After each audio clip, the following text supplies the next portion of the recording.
un tema muy interesante sobre el populismo internacional, el populismo nacional, las diferentes formas de populismo, las personalidades que integran los grupos que promueven el populismo, la forma como llegan al poder, las categorizaciones, etc. Pero fundamentalmente lo novedoso es la personalidad de Boris Johnson.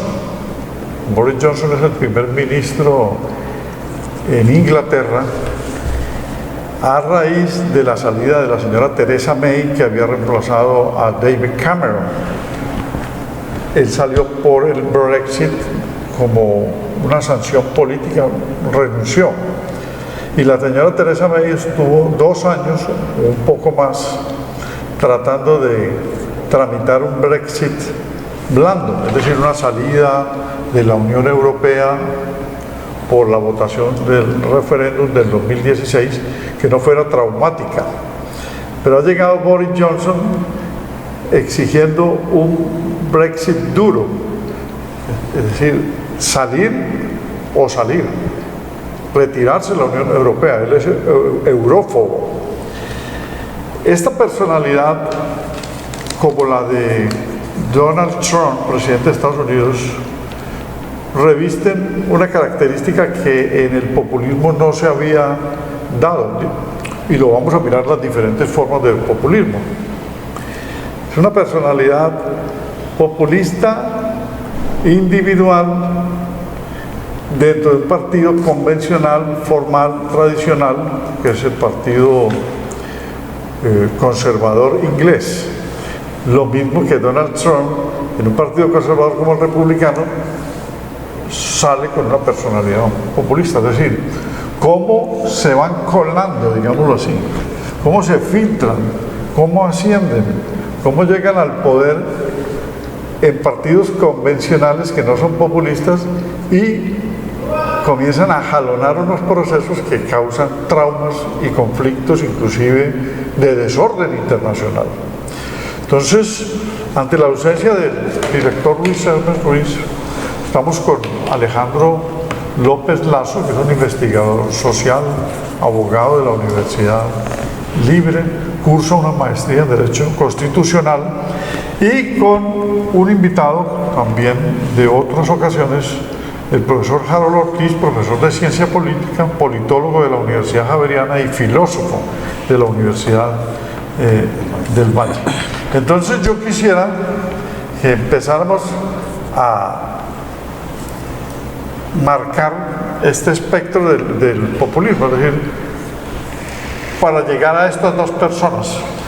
Pensemos con Alejandro. Muy buenas noches a todos los televidentes en Cali, el Valle del Cauca. Muchas gracias, doctor, por la invitación. Un saludo muy especial a nuestro director Luis Hermes de este programa. Para hablar del populismo creo que tenemos que hablar inicialmente del teórico Ernesto Laclau, quien fue el que teorizó de alguna manera y es el más reconocido en América Latina y quizás en el mundo sobre el concepto de populismo. Lo que dice Ernesto Laclau es que el populismo es un proceso por el cual hay la construcción de un pueblo. ¿Qué significa eso? Que hay la construcción de un nosotros a través de una serie de demandas concatenadas que van a dinamitar pues todo un proceso de transformación política y de aglutinamiento de unos sectores sociales, y que obviamente, como todo proceso político, pues tiene que tener a la vez un ellos, que es la creación de esa frontera política entre el pueblo y los que no hacen parte del pueblo. El caso más, digamos que uno de los casos más relevantes fue el caso de Donald Trump, donde él trató de construir su versión del pueblo a través del obrero americano, en contravía de que los que no hacían parte del pueblo y los excluidos, digamos, esa confrontación política que él crea es contra el trabajador latinoamericano. Al tanto que ha sido pues su técnica política una técnica que se ha catalogado como xenofóbica y como una técnica racista. Digamos que de alguna manera también Chantal Mouffe trata de hacer esa dicotomía y trata de teorizar también el tema hablando pues de que hay un populismo de carácter democratizador y por otro lado hay un populismo de carácter recalcitrante anacrónico que de alguna manera trata de fundamentarse y basarse sobre el miedo. El populismo democrático trata de fundamentarse en la esperanza. El populismo democrático o populismo, digamos, posible o realizable es el que se mueve en el mismo marco legal, constitucional. No sé si podríamos decir que es el mismo populismo constitucional o que se asemeja al populismo constitucional. Sí, en los países democráticos, por lo general el populismo democrático lo que trata es llamar a la materialización de las constituciones políticas. De alguna manera los estados sociales de derecho han sido de alguna manera a través del tiempo desmontados, digámoslo así, por los procesos económicos y por la era neoliberal, pues las economías neoliberales que van en contravía de la conformación de un estado social de derecho y un estado de bienestar. Es el caso de Colombia. Por ejemplo, en las anteriores presidenciales, inclusive en las del 2010, hay un símbolo muy importante del doctor Antanas Mockus. Antanas Mockus salía, podemos decir que es un estilo de populismo también el del doctor Antanas Mockus, donde salía con un lápiz como símbolo de la educación y salía también con la constitución política. Entonces decía que iba a materializar el proyecto que no se ha materializado en nuestro país, porque en nuestro país pues básicamente la constitución política es muy bonita, es muy hermosa, muy utópica, pero realmente no se ha materializado en la práctica desde el punto de vista político.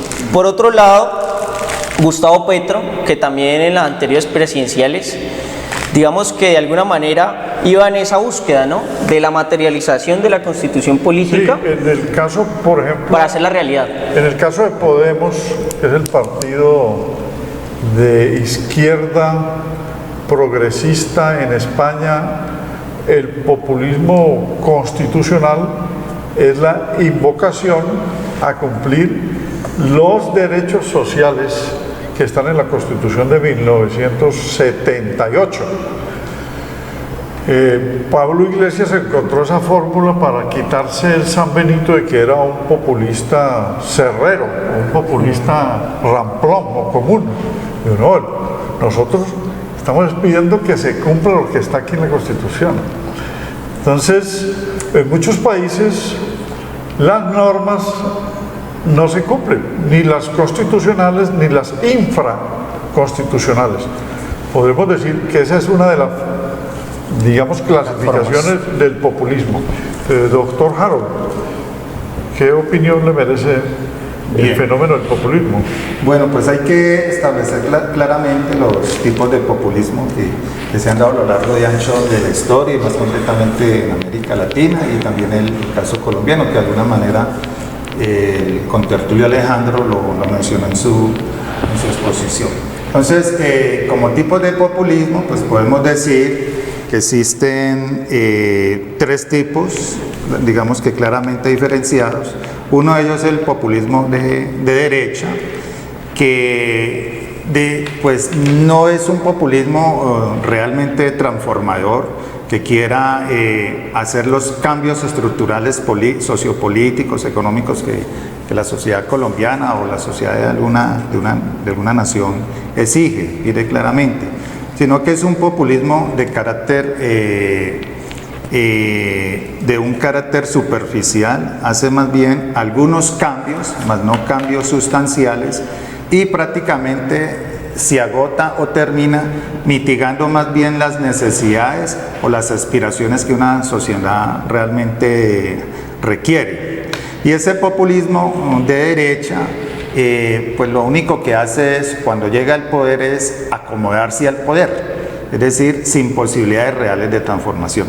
De otro lado tenemos el populismo de izquierda, que también es conocido o tiene más bien ese matiz de ser una forma de ejercicio del poder político que intenta hacer cambios sustanciales o transformadores. Pero también tiene una limitante, Alberto, tiene la limitante que si no existe una transformación real y absoluta de las estructuras políticas del Estado, ese populismo de izquierda termina simplemente reproduciendo el statu quo de las cosas. Por eso los populistas de izquierda hacen la clara advertencia que para poder cumplir con esos sueños, con ese programa o ese proyecto político, es necesario, escúchese bien, apreciada teleaudiencia, es necesario o se requiere hacer una constituyente, que era lo que afirmaba Petro en su campaña electoral. Es importante hacer una constituyente porque solo a través de ese mecanismo se pueden hacer las transformaciones profundas, hacer un cambio en las estructuras socioeconómicas del país, haciendo una constituyente. Además de la constituyente, con Tertulio y Alberto, también existen otras formas de hacer transformaciones profundas que se pueden lograr a través de las revoluciones, a través de una revolución o a través de un golpe de Estado, ¿no? Un golpe de Estado que lo pueden hacer los militares o también los civiles. Bueno, estamos en este momento con la exposición de Harold Ortiz planteando las formas de acceder al poder. Se accede por la vía democrática, por las elecciones. Por la vía revolucionaria, pues una guerrilla que triunfa como en Cuba o como en Rusia o como en los 60, en Nicaragua, etc. Por la vía militar, un golpe de Estado derrocando a un presidente, ¿sí? Ya sea por un golpe de facto con movilización militar, así tenga un sector que lo apoye de la fuerza pública, o palaciego, o sea que en Palacio todos se ponen de acuerdo los miembros de las Fuerzas Armadas y lo sacan del sillón.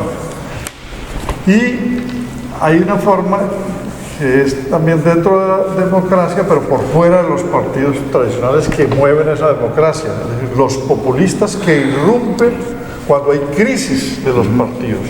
Crisis de los partidos porque los partidos ya no cumplen la función, han desanimado a la población, entonces la gente espera una opción y aparecen como mesiánicos, como mesías, como salvadores, los populistas que son de derecha y de izquierda. Entonces el peligro está, para mí, en los populistas de derecha, ¿sí?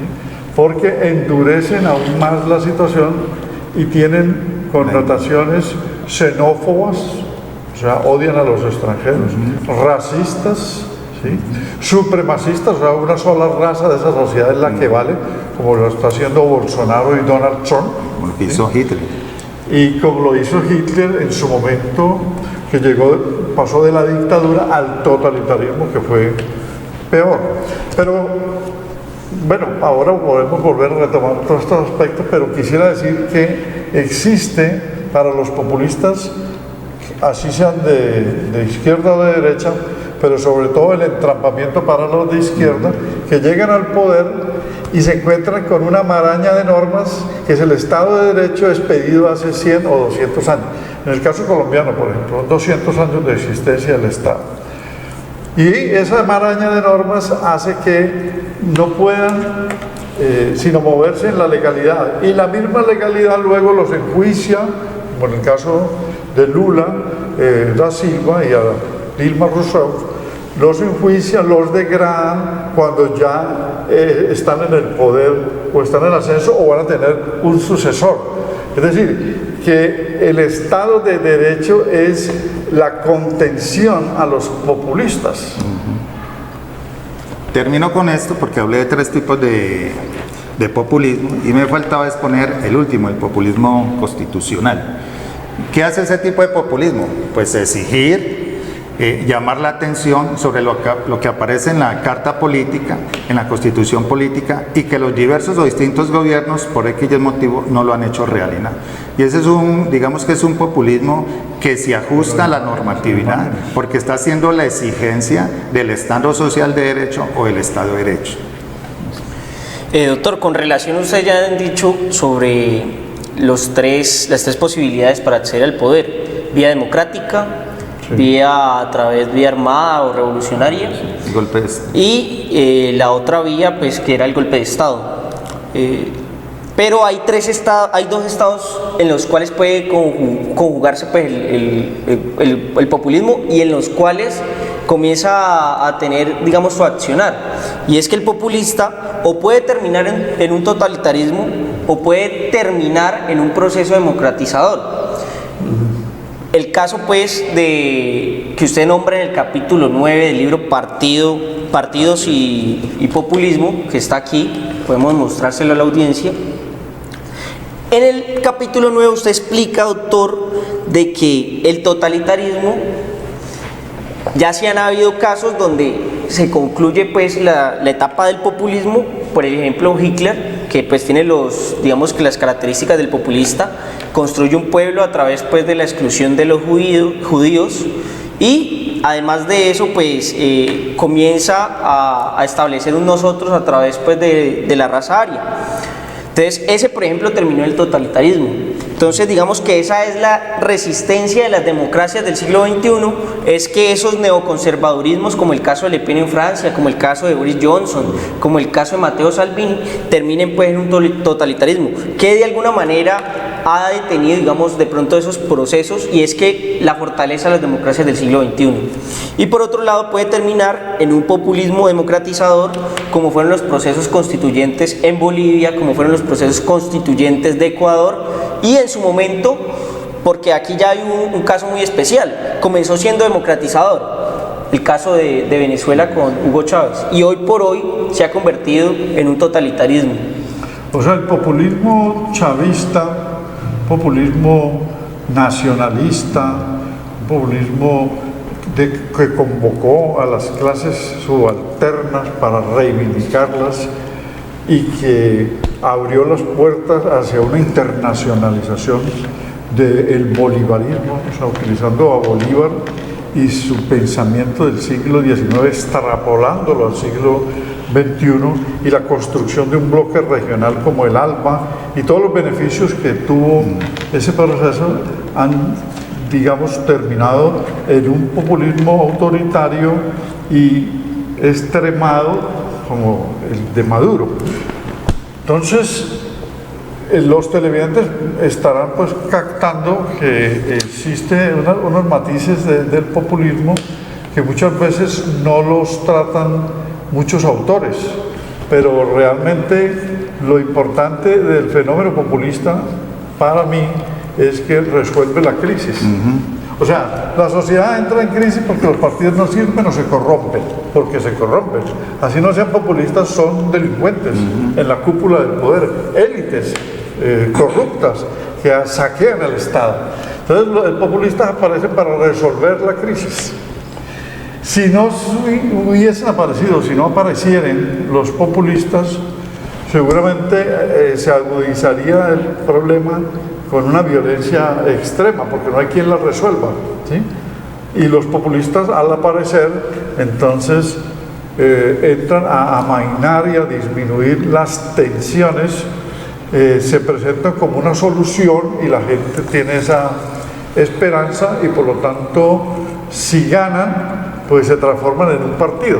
Pero los populistas regularmente son outsiders, son fuera de lugar, o sea, no pertenecen a ningún partido o se han retirado de un partido y van en solitario y luego forman un partido, como el caso del peronismo. ¿Sí? Perón era un militar, se vuelve nacionalista, luego forma un partido, bueno, y luego le dan también un golpe, pero reaparece a través de una persona, digamos que su esposa, la segunda esposa, Isabel Martínez, etc. Esos son fenómenos que se dan. Ahí nos podemos remitir, perdón, doctor Harold, nos podemos remitir ahí a lo que decía Chantal Mouffe en la caracterización sobre el momento populista. El momento populista se caracteriza por ser un momento de indignación donde los sectores sociales, sus demandas no han sido resueltas por parte de las instituciones, y al no ser resueltas por parte de las instituciones, pues comienzan a verse representadas a través de un fenómeno identitario con el líder populista que les expresa pues y los ilusiona de que va a resolverle sus necesidades y sus demandas. Entonces el líder populista llega en un momento de desesperanza, pero llega a ilusionar pues a esos sectores sociales que no han podido resolver esas demandas. Por tanto, es importante pues de que si no se resuelve el tema de las demandas de la sociedad, como el caso de Colombia con Duque, que no ha resuelto nada y llegó expresando que iba a subir salario y bajar impuestos, y eso fue toda una mentira y la gente ya lo sabe, por eso su aprobación ha sido mínima, pues se va generando pues ese descontento y profundizándose aún más el momento populista. Sí, es claro que el populismo surge en contextos muy concretos, muy específicos. Por ejemplo, actualmente la democracia está pasando, la democracia como modelo de gestión de organización política está pasando por una grave crisis. Ese gran proyecto de la modernidad europea de los siglos XVIII, XIX, como fue la democracia, resulta que para este siglo, a mediados del siglo XX y en lo que va este siglo XXI, pues esa democracia, ese gran proyecto ilustrado, pues parece ser que está entrando en contradicción.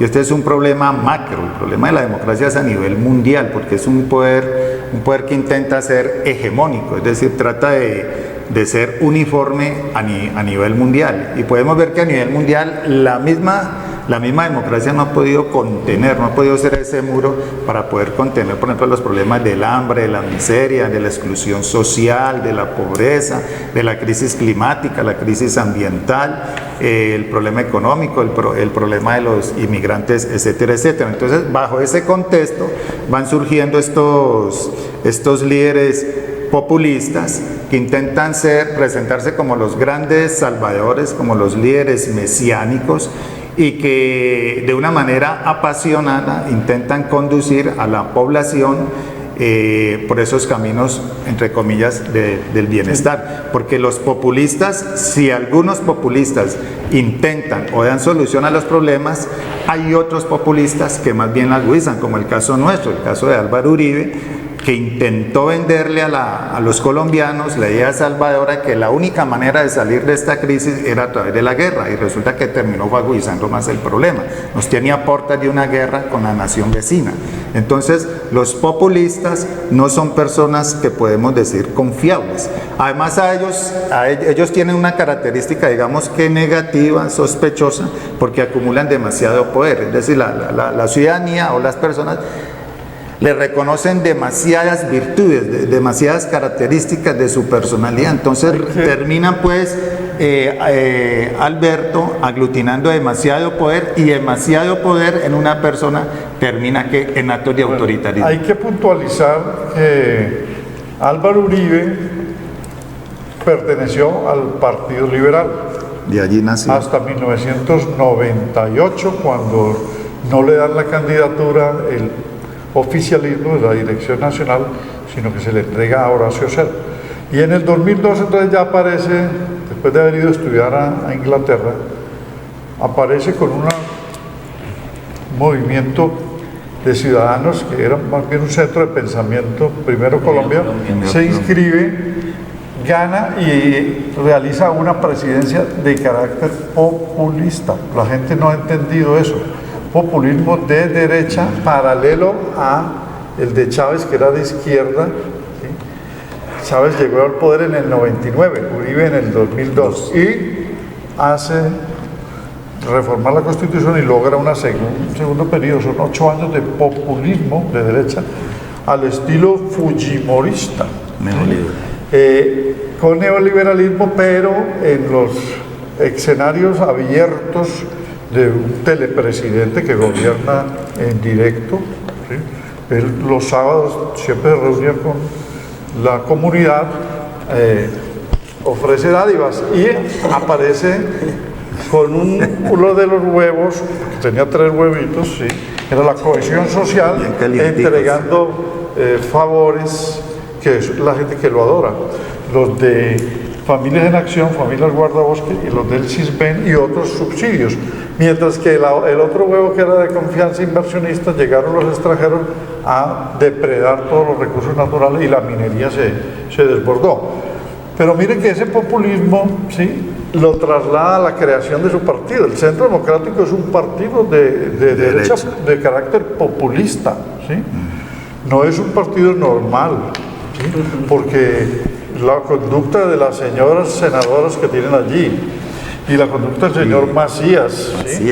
Un iletrado que llegó a dirigir el Senado de la República. Eso apostolado de Álvaro Uribe. Entonces, hacen que el populismo todavía tenga unos efectos, pero se les puede devolver, como ha pasado con otros mandatarios. El hecho es que es la democracia la que se ve afectada y que es la democracia que no funciona, una democracia imperfecta que permite que aparezcan todos estos fenómenos, ¿sí? De populismo y pues va en detrimento de la población. Una de las reformas que viene desde el siglo XIX que no se han concluido aún, a las constituciones, las 9 grandes guerras civiles del siglo XIX y las reformas constitucionales desde el gobierno de Rafael Reyes, ¿sí? En 1905 hasta el 91, que fueron más de 62 reformas por actos legislativos a la Constitución, hace que Colombia todavía no tenga una democracia que funcione debidamente. Si la democracia funcionara, y termino con esto, Alejandro, debidamente no aparecerían los populistas, porque no tienen lugar para que aparezcan, porque está funcionando la democracia, las instituciones, los partidos, los derechos humanos, los derechos sociales, y entonces la gente no va a mirar a un populista. De hecho, doctor, en ese sentido, digamos que no afloraron los populismos, por ejemplo, en el periodo de la época de oro que llama nada más y nada menos que Erich Hobsbawm. Dice que de la consolidación de los estados sociales de derecho y del New Deal, que fue un modelo económico donde el Estado intervenía y además de que ofrecía pues derechos sociales, fue una época donde no afloraron los populismos. Vinieron a aflorar ahora que después desde el 80 comenzamos a desmontar ese Estado social de derecho. Por eso hoy podemos ver fenómenos como Trump, como Le Pen, como Uribe a través de Iván Duque. Podemos ver de que son ese tipo y esos estilos de populismo.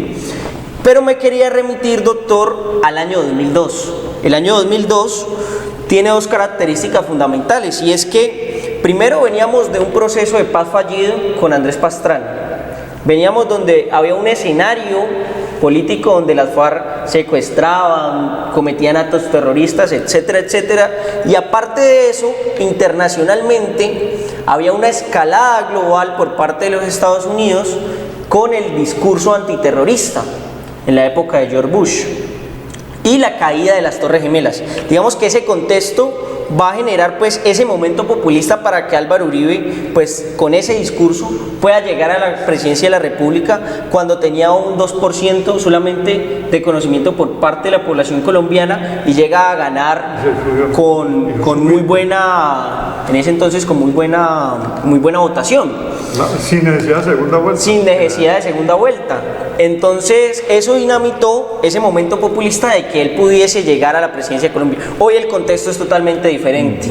Y el contexto es totalmente diferente porque estamos en un escenario donde ya terminamos el conflicto, donde se han apagado y se han silenciado los fusiles y se han comenzado a escuchar los verdaderos fantasmas de la sociedad colombiana, que es la pobreza, la corrupción y la exclusión. Pero ante el cierre de las soluciones y la falta de implementación, reverdece el conflicto, o sea, se rearman las FARC, los disidentes y otros grupos, pues el ELN no ha querido negociar. Sí, pero doctor, quisiera decir que digamos que de alguna manera ya la matriz mediática, ese ya no es el centro del debate público en Colombia. Correcto. Ya la gente se ha dado cuenta que el debate público en Colombia, el verdadero problema es la corrupción, es la exclusión social, que es verdaderamente los conflictos que tenemos que resolver. Porque pues realmente Santrich allá en Venezuela, porque realmente está en Venezuela con el señor Iván Márquez y con su séquito, pues realmente, a pesar de que dijeron que volvían a las armas, pues realmente no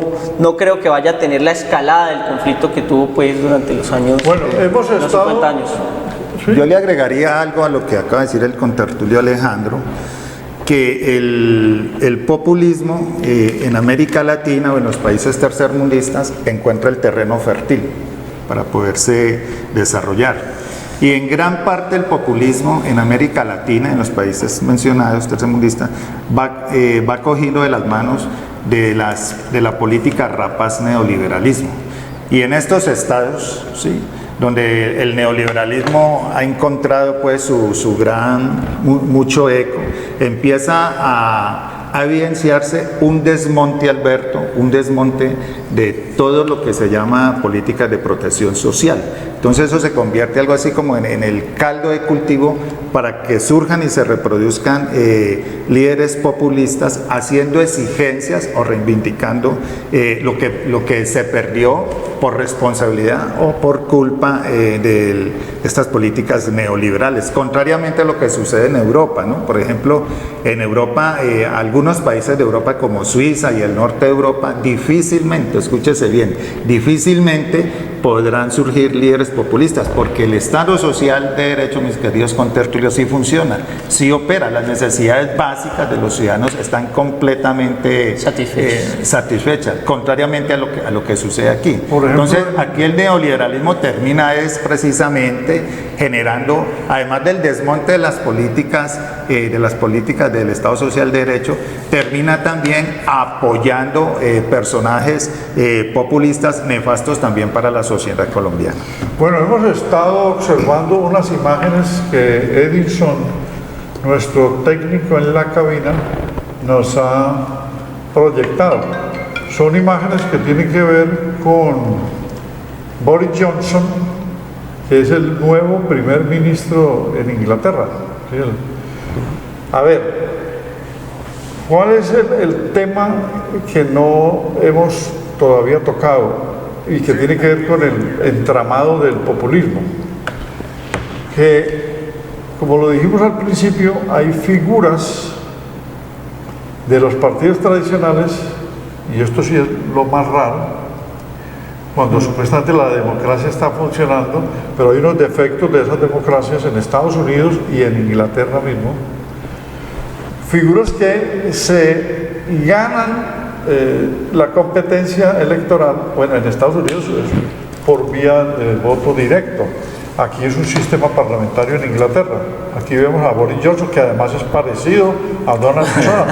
Tienen una personalidad similar, en el sentido de que son imprevisibles, intempestivos, son burdos, xenófobos, racistas, no tienen formación para la administración del aparato estatal, no conocen las relaciones internacionales, ¿sí? Creo que Johnson confunde a Turquía con Egipto, en un error que le sacaron en YouTube. Y lo mismo el señor Donald Trump no conoce todos los componentes de los continentes, los países, los estados, y confunde también territorio. Confundió a Colombia hace poco y que yo que nosotros éramos de Centroamérica, ¿sí? Cuando hablaba de que esos salvadoreños, guatemaltecos, hondureños, ya había dejado un poquitico a los mexicanos, que llegan aquí son delincuentes y entonces nos están colocando en problemas, como los colombianos que son pues, vecinos, o sea, que nosotros éramos centroamericanos. Entonces estas personalidades han llegado al poder. Trump muy hábilmente se filtró, porque él fue demócrata en la época en que Clinton fue candidato a la presidencia, ¿sí? Por ahí 1993-94, y luego fue independiente. Él se había lanzado en el 2000 o 2002 a una candidatura, y ahora parece republicano y logró la nominación, y se comporta como un no republicano, porque molesta a los mismos senadores y representantes del propio partido. De su propio partido, o del partido que él dice ser. Y lo mismo Boris Johnson. Boris Johnson es conservador, pero ningún ministro hasta este momento había actuado de esa manera, un primer ministro, o sea, perdió la compostura diplomática y las actitudes, digamos, revanchistas o agresivas. ¿Cómo es que cierra el Parlamento? Eso fue ahora, creo que el 9 de septiembre, lo cerró, que lo cierra hasta el 14 de octubre y hace firmar a la reina. Claro, la reina, pues ese es un protocolo que firma las decisiones del primer ministro, y el Tribunal Supremo le anuló esa decisión porque viola pues, las funciones constitucionales del Parlamento. Y Jeremy Corbyn, que es el jefe de la oposición laboralista, pues ya ha pedido la dimisión, o sea, no lleva ni 2 meses de primer ministro y ya lo van a sacar. Y en este momento Trump ha hecho tantas cosas absurdas como el enfrentamiento con Kim Jong-un en Corea del Norte, alborotar el acuerdo nuclear de Obama con los iraníes, ¿sí? Enfrentarse a China con los aranceles, ir a construir un muro para que los mexicanos no entren, expulsar a los musulmanes creyendo que son terroristas, cuando los musulmanes, no todos los musulmanes son terroristas, son los islamistas, yihadistas, wahabistas, fundamentalistas. Los terroristas pero no entienden lo que yo acabo de decir. Es un grupo focalizado. ¿Sí? Son grupos focalizados, es como decir que todos los colombianos somos mafiosos. Es decir, es de una ignorancia tremenda que la señora Nancy Pelosi, que es la presidenta de la Cámara, ha pedido también la división. Entonces, estos dos monos locos que están allí, porque estamos frente a personalidades extrañísimas, que hay un autor, se llama Ian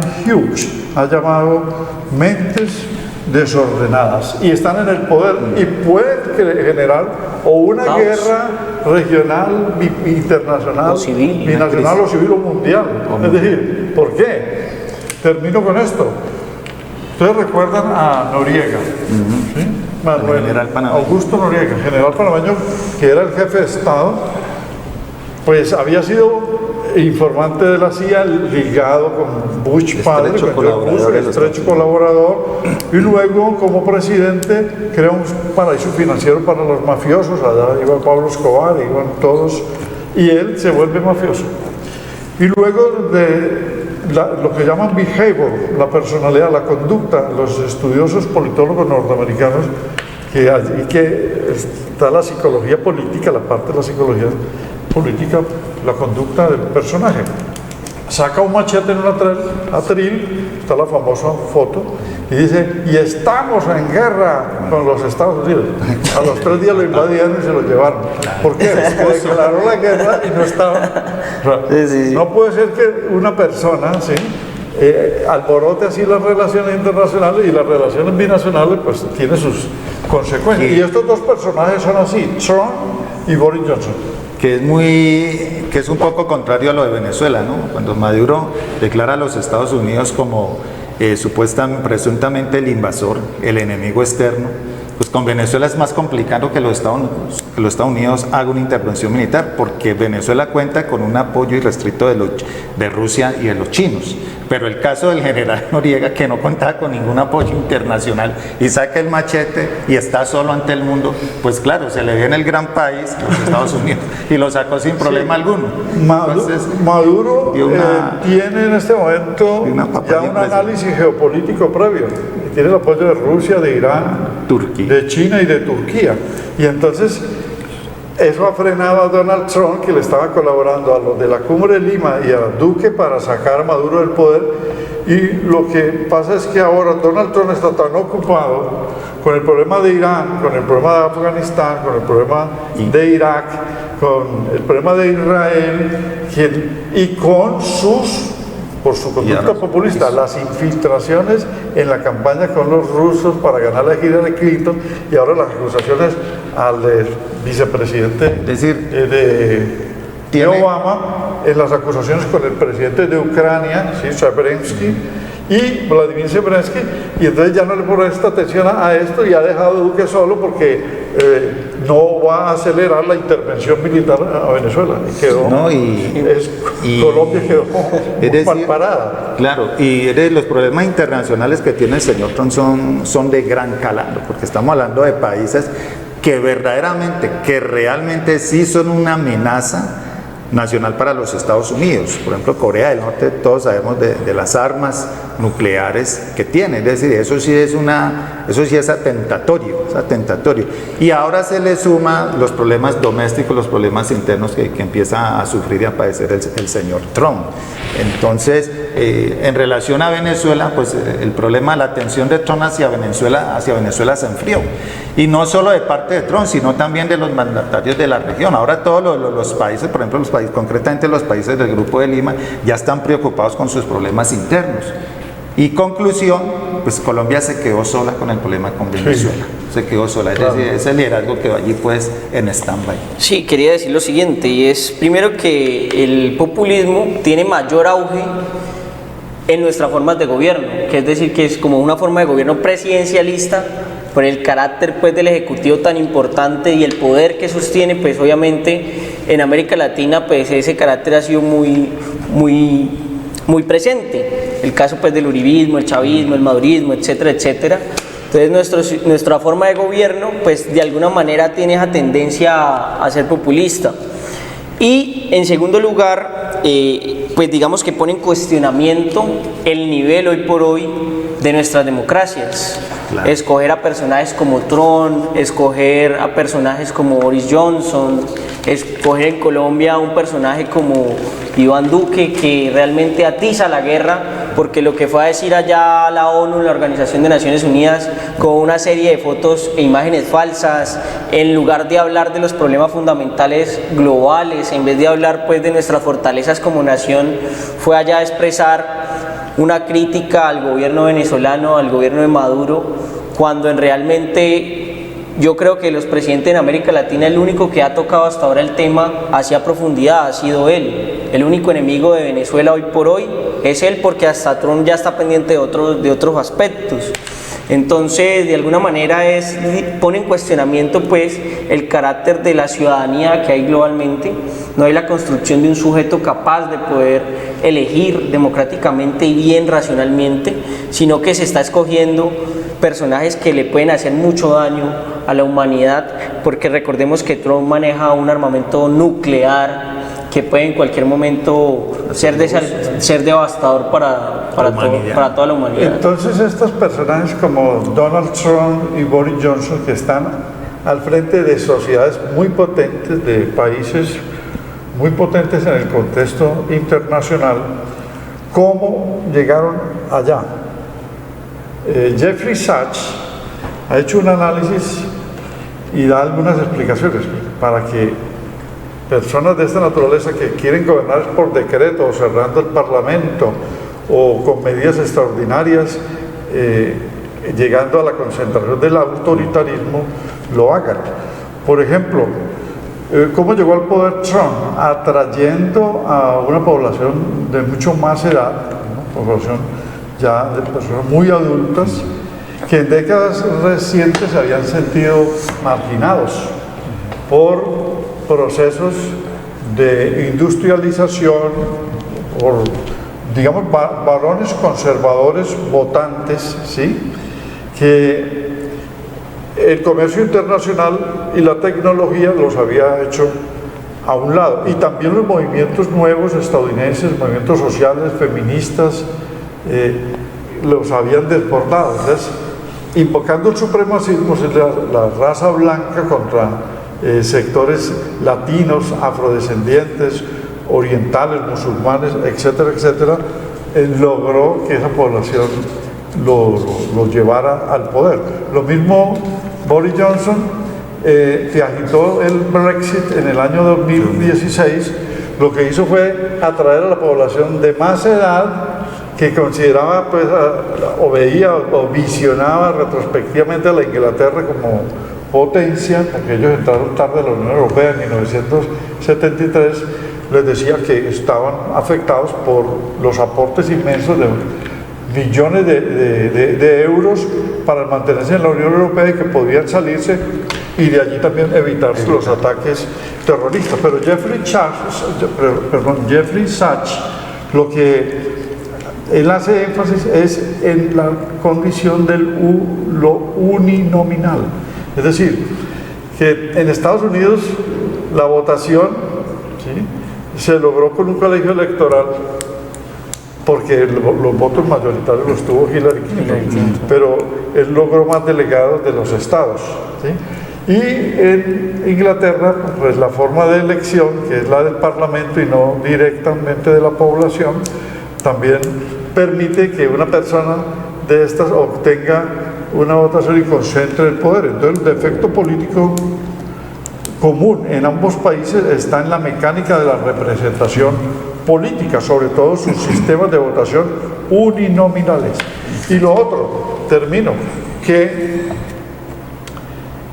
hay bipartidismo en ambos. Es decir, en Inglaterra, el Partido Laboralista, el Partido Laboral y el Partido Conservador son partidos que se han apoderado del aparato del Estado con el bipartidismo tradicionalmente, y en Estados Unidos demócratas y republicanos. Entonces, gobiernan solos cuando llegan al poder. No hay pluripartidismo para evitar que aparezca pluripartidismo formal mayoritario, 5 o 6 partidos que compitan para evitar que aparezca una persona de esta, excepto lo que dijimos al principio, de los populistas que se van colando cuando se desfiguran o malforman los partidos. Entonces no hay gobiernos de coalición, sino gobiernos de mayoría. Ahí hay una excepción, ¿no, doctor? ¿Cuál es? Bolsonaro en Brasil, que creo que es de la misma estirpe de los dos, inclusive mucho más cercano al nazismo, lo llaman muchos y Agreste, Agreste, ¿no? Y su coalición de gobierno en el Parlamento titula bajo 3 premisas: Biblia, bala y carne, para representar pues los terratenientes de Brasil, para representar pues las iglesias cristianas que lo eligieron, y pues su talante violento, ¿no?, que quiere resolver los problemas elementales de una sociedad a través de la violencia y la represión. Entonces digamos que ahí de alguna manera la excepción sería Jair Bolsonaro, que representa y tiene la misma estirpe de ellos, con un totalitarismo que entre otras cosas son antiambientalistas, niegan el cambio climático. Incendió la Amazonia. La Amazonía. Incendió la Amazonía es de ellos, de Brasil nada más. Y que no es un pulmón para el mundo, según lo dijo en la Organización de Naciones Unidas. Bolsonaro también, debo agregar que con lo que usted ha manifestado, tiene la oportunidad de aparecer por la judicialización de la política, en el caso del juez Moro, con el Lavallato, que aumentaron, digamos, las cargas probatorias que no eran así contra Lula, para no dejarlo participar. Al no participar Lula, que seguramente habría sido reelegido, habría sido presidente, entonces aparece Bolsonaro, que había sido un diputado, digamos, gris, de menor valor, ¿sí? Y tampoco tenía partido político, y se suma a un partido liberal que estaba también en minoría, y aparece por las redes sociales con un discurso populista de extrema derecha, porque él es un populista de extrema derecha, que son más peligrosos que los populistas de derecha, inclusive que los neoconservadores. Que son neoconservadores y que son, por lo menos, entre comillas, prudentes. Sí.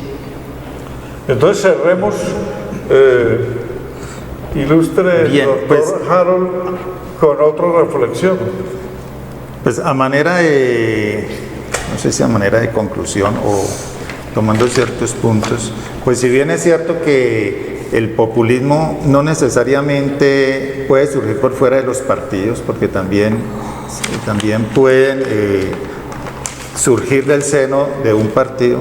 De todas maneras, en ese desarrollo del populismo, pues lo más seguro y lo más evidente es que los trastornan, es decir, terminan socavando las bases de su propio partido, como el caso de Trump, que pasó por encima del Partido Republicano y no respetó jerarquías internas. Es decir, terminó Trump poniendo en crisis el propio partido. Y si ponen en crisis el propio partido, pues que es pues su nicho natural al que pertenecen, es la lealtad hacia su partido, pues uno dice, pues, ¿qué va a pasar entonces con las instituciones del Estado? Peor va a ser la cuenta de cobro. Entonces, a lo que uno puede, el análisis lo puede inducir a uno, es que el populismo se convierte algo así como una amenaza hacia la institucionalidad, hacia las instituciones políticas del Estado. Por eso es que el populismo termina poniendo en crisis y en contradicción. El caso concreto de lo que hablaba ahora el contertulio Alejandro con el caso de de Duque y Uribe. Duque se hizo depositario o se hizo heredero de esa crisis institucionalidad que Álvaro Uribe supo hacer esa lectura de eso. Por eso surge ese mito esperanzador de la figura de Álvaro Uribe, porque las instituciones ya no responden, los partidos ya no responden a las exigencias o a las necesidades de la ciudadanía. Entonces se construye esa persona, esa persona con esos superpoderes y termina más bien entrando en crisis o en contradicción a la misma institucionalidad o a la misma democracia. Bueno, vamos a despedir el programa, entonces una última frase y yo despido el programa. Bueno, un llamado pues a toda la ciudadanía, inclusive ahora que se acercan las elecciones, para ejercer de manera responsable el voto el 27 de octubre, la importancia pues de escoger muy bien, porque nos jugamos nuestras instituciones, nuestra democracia y quién nos va a gobernar en los próximos 4 años. Entonces la invitación a la ciudadanía, más que todo, para que pueda ejercer un voto responsable y consciente. Y ese será nuestro compromiso con el país. Sí, Alejandro pues está refiriéndose a lo local, es decir, en todos los departamentos, nuevos gobernadores y nuevos alcaldes. Yo pues le diría a los televidentes que esta mixtura de avales y coavales ha llegado pues a la deformación mayor de los partidos. Ya la gente no sabe a quién pertenece y por qué lo apoyan si no tienen ideológicamente ninguna afinidad. Entonces es una confusión porque no hay posibilidad de que una persona gane con su partido, sino que necesita de coaliciones, pero uno hace coaliciones con los afines, o sea, con los que se parecen ideológicamente. Y aquí han llegado sectores que no se parecen y solamente van a compartir el poder, es decir, a repartirse la administración por el hecho de haber apoyado, y la gente está muy molesta con eso. Y confunden. ¿no? Y confunden al electorado y pervierten la democracia. Entonces, hasta una próxima oportunidad, entonces nos despedimos con el saludo pues muy cordial a nuestro director Luis Hermes Ruiz y muchas gracias por la atención. Tú, Luis. Por la asistencia.